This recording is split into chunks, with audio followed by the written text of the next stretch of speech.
That night, I saw my husband hugging a girl. That was the moment I knew he was cheating. He came home very late that night. I didn't confront him. Instead, I told him I wanted a child with him. Yes, I wanted to save our marriage that way, but he exploded in anger. He said this was not the right time for a baby. When I refused to let it go, he shoved me down the stairs. At that moment, I felt completely hopeless. When did he become this person? I decided to stop enduring and start my revenge.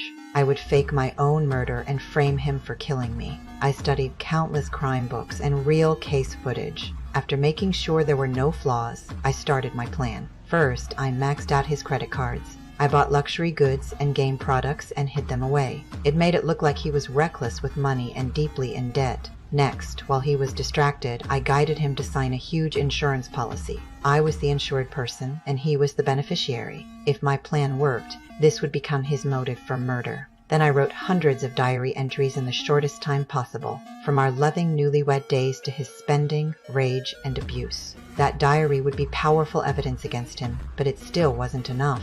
I chose a pregnant neighbor. I often cried to her about my violent husband. I even collected her urine and sent it to a private clinic. I forged medical records proving I was pregnant. Finally, I anonymously bought a used car. Everything was ready. On our 5th wedding anniversary, I watched him drive away. Then I created the crime scene. I drew a large amount of blood from my own body. I splashed some on the cabinet. I poured the rest across the floor. Then I dragged bloody handprints. It looked like my body had been dragged away. I wiped the floor messily with toilet paper, like someone cleaning in panic. Then I forged the murder weapon. I covered a wooden hammer with blood, burned it in the fireplace, leaving signs of destroying evidence. After that, I flipped the sofa and the glass table. I drove away in the used car. One last step remained. I placed the fake diary into my father-in-law's fireplace. Burned just enough.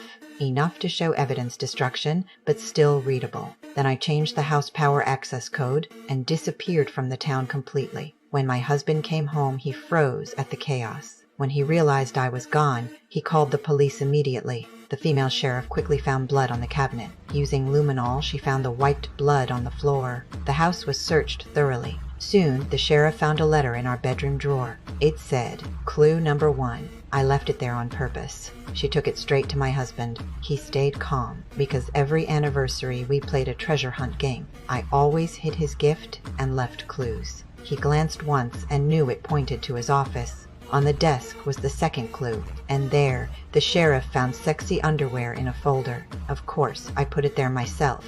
He claimed he didn't know whose it was, but it still made him nervous, because it was exactly his lover's style. Something felt wrong to him now. The